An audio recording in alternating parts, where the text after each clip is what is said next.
Europe 1 Soir. 19h, 21h, Pierre de Villeneuve. Et à l'instant, je découvre un tweet de Yael Braun-Pivet, puisque vous savez qu'il y a 2 assistants parlementaires qui sont concernés, 2 assistants parlementaires de Raphaël Arnaud. Le premier, c'est Jacques-Élie Favreau, le deuxième, c'est Robin Michel. Et en fait, le contrat, voilà ce que dit Madame Braun-Pivet, la présidente de l'Assemblée nationale, le contrat de travail de Monsieur Robin C. a été établi avec son député employeur sous son vrai nom. C'est son député qui a demandé à ce que puisse être utilisé un nom d'usage sur les documents publics liés à ses fonctions. Des vérifications de sécurité ont été préalablement faites sur les... ça a sauté, voilà.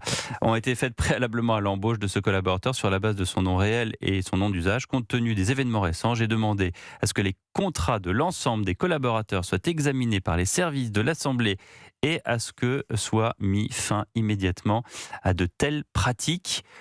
Bon, voilà, on arrive quand même à des stades politiques et politico-administratifs de l'Assemblée nationale. C'est le personnel du Parlement là, qui est directement concerné. Hein. On est vraiment là dans le... Alors, les équipes parlementaires, plus précis, parce que Yael Braun-Pivet vous dira que le personnel de l'Assemblée, ce sont les huissiers, ce sont les greffiers, voilà, ce sont les fonctionnaires, et que, d'ailleurs, elle dit aussi dans son communiqué, elle ne peut pas faire plus. Le reste elle relèvera... ne peut pas le démettre comme elle pourrait démettre d'ailleurs. Non, et elle dit, d'ailleurs c'est précise, elle avait aussi précisé pour le communiqué concernant Jacques-Élie Favreau, le premier assistant parlementaire de Raphaël Arnaud qui a été mis en cause chronologiquement, en disant le reste des mesures à prendre dépendent du député employeur. Parce qu'en effet, un collaborateur parlementaire a ce statut spécial, ce n'est pas un employé de l'Assemblée nationale, c'est-à-dire qu'il a un badge pour l'Assemblée nationale, mais il ne dépend pas structurellement de l'organisme Assemblée nationale, il n'a d'ailleurs pas le statut de fonctionnaire, c'est un collaborateur, et un député est entièrement à ce qu'on appelle une enveloppe qu'il peut répartir pour embaucher un ou plusieurs collaborateurs. En général, il y en a 3. Il est maître des sous, en fait. Voilà, il peut d'ailleurs... se dire que c'est lui qui fixe le salaire. Hein, aussi, oui, sur un enveloppe qui est plafonné. Donc en effet, c'est lui qui fixe les salaires. Les indemnités, voilà. C'est évidemment lui qui choisit le profit de ses collaborateurs, sachant qu'il y en a qui sont à Paris, donc dans le bureau à l'Assemblée nationale, et en général au moins un en circonscription. Apparemment, ceux de Raphaël Arnaud avaient quelques autres activités que leurs activités dans le bureau parisien ou en circonscription en Vaucluse. En tout cas, cette affaire est suffisamment grave pour se poursuivre. On sait que les gardes à vue sont poursuivis pour 9 des 11 interpellés à Lyon. Et pendant ce temps, on a également fait le listing et c'était tout à l'heure dans Midi News, on avait fait le listing des invités de Sciences Po Lyon. Alors ça, on pourrait le regarder aussi. Et alors effectivement, vous aviez Madame Aubry, vous aviez Madame... comment s'appelle-t-elle ? Je vais retrouver son nom, qui était une députée socialiste. Enfin, en gros, il y avait sur 10 invités, il y avait 8 personnes de la France Insoumise, une personne socialiste et une personne apparentée. Voilà, c'est ça aujourd'hui. Et on est remonté jusqu'en octobre 2023 avec, encore une fois, des noms comme Manon Aubry et récemment Rima Hassan. J'ai vu que l'association, d'ailleurs, qui avait invité Rima Hassan, sur les 3 derniers invités chronologiques, enfin, sur lesquels ils ont communiqué sur Internet, 2 étaient eurodéputés de la France Insoumise. De la France Insoumise, hein, pas de gauche, de la France Insoumise. Voilà, mais je crois aussi que ça traduit un climat dans les universités. Et le LFI a toujours une stratégie, ça depuis Adrien pourra en parler mieux que moi, a toujours une stratégie très agressive dans les facs, c'est-à-dire en disant la fac doit être un lieu insoumis. De la même manière qu'ils essayent de déborder beaucoup sur le champ syndical quand il y a des manifestations syndicales, ils concurrencent même les syndicats étudiants parce qu'ils considèrent que la fac est un haut lieu de politisation et qu'il y a des recrues à prendre. Donc tout porte à croire qu'ils ont réussi en partie, vu le programme de certaines associations étudiantes. Pareil, on parle beaucoup de la stratégie de LFI pour draguer les banlieues.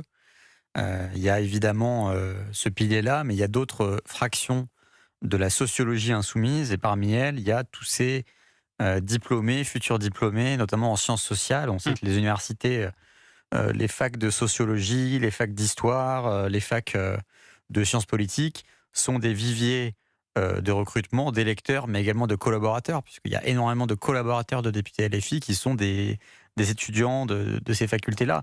Et ce qui est intéressant, c'est que vous faisiez, Pierre, le listing des invités de ces universités de Sciences Po Lyon. En réalité, ce qui est intéressant, c'est qu'on présente ça comme des conférences ce ne sont pas des conférences, ce sont des meetings. Ce sont des réunions publiques. Il faut dire ce qui est. C'est pas vraiment des conférences. Et une jeune personne qui avait fait un documentaire justement sur Rennes 2 me disait que quand elle avait infiltré plutôt d'ailleurs ces jeunes gens, puisqu'elle est une journaliste d'investigation, il y avait à peu près 2 cours par semaine.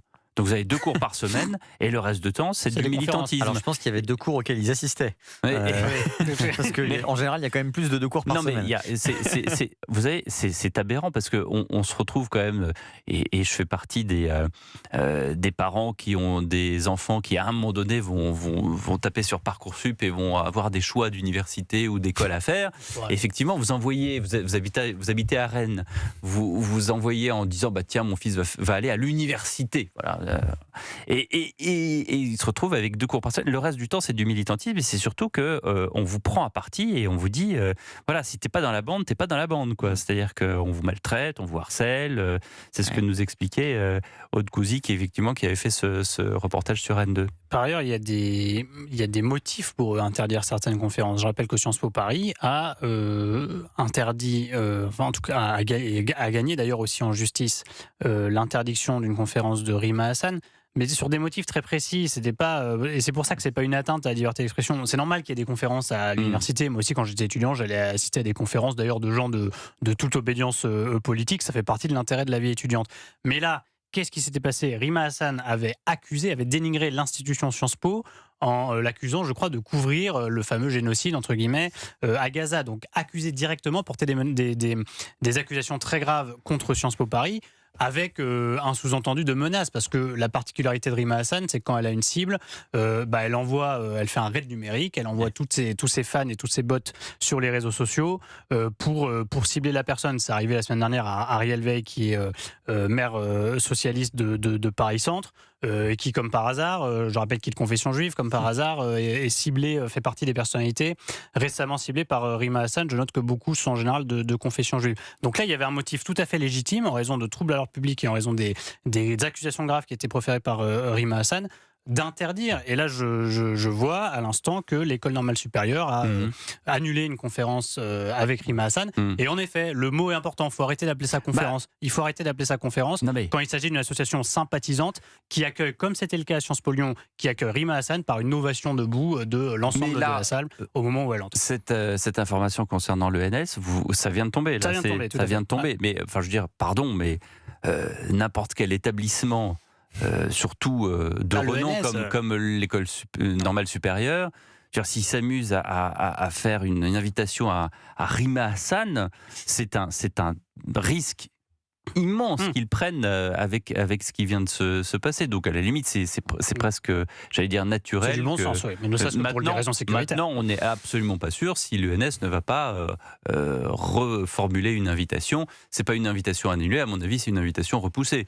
C'est juste qu'on attend que ça se calme et après il y aura... Parce que c'est pareil, et quand vous entendez Monsieur Salvador, et qui était ce matin chez nous sur Europe 1 au micro de Dimitri Pavlenko, et qui expliquait qu'il y avait une sorte de dogme, puisque tout est à la volonté finalement du président d'université ou de l'école. Finalement, il n'y a aucun préfet, il peut y avoir aucune action coercitive du pouvoir central pour dire non, vous ne pouvez pas.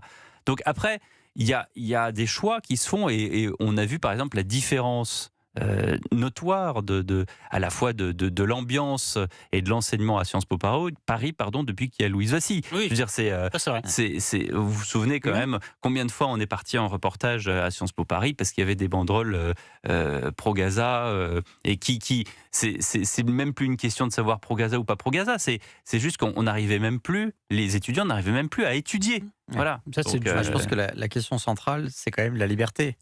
C'est-à-dire que, au bout d'un moment, c'est pas complètement illégitime. Louis le disait très bien, c'est pas complètement illégitime de recevoir des personnalités, y compris des politiques, dans l'université. Ce qui est plus préoccupant, c'est qu'il semble régner un climat de sectarisme et d'intimidation dans des lieux de savoir où on est censé apprendre les sciences sociales. Bien sûr. C'est quand même qui date pas d'hier. Comprendre la société. Ça ne date pas d'hier, effectivement, parce que les années 60-70 ont été émaillées par les luttes entre gauchistes et droitards, pour résumer. Mais je pense qu'il y a de pire comme terme, de gauchiste ou droitard. Droitard. Je voulais choisir. Les deux sont péjoratifs.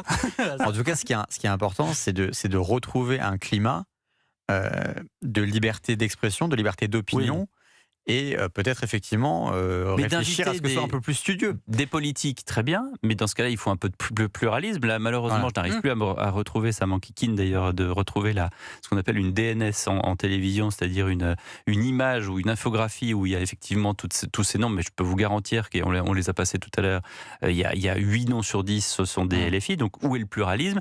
Et deuxièmement, pour rebondir sur ce que dit Adrien, des personnalités politiques, oui, mais est-ce que Rima Hassan est l'exemple type, j'allais dire, d'une personnalité politique? De fait, c'est une personnalité politique. Moi, je questionne le choix, effectivement, d'inviter Rima Hassan. C'est une personnalité politique qui est eurodéputée et qui devrait donc parler des sujets européens et qui ne parle que d'un seul sujet. Non européen, par ailleurs. Qui est non européen. Mais les intitulés de ces conférences, d'ailleurs, c'est ça. C'est cool. Mais on l'attend d'ailleurs. Les intitulés de ces conférences, c'est les relations entre l'Union européenne et le Moyen-Orient, les enjeux géopolitiques. En réalité, ce sont des meetings dans lesquels elle tient ses positions sur le conflit entre Israël et les Palestiniens. Donc, c'est une manière un peu grossière de couvrir la marchandise. En effet, elle n'a qu'une seule obsession, c'est ça. Et d'ailleurs, c'est questionnable de la part d'une parlementaire, normalement, de s'attaquer à un spectre assez large de sujets. Elle n'a toujours eu qu'un seul sujet d'obsession. Merci Louis Alter, merci Adrien Matou. Le journal de 20h arrive dans un instant, 20h30. Comme tous les mercredis, les questions internationales. À tout de suite sur Europe 1.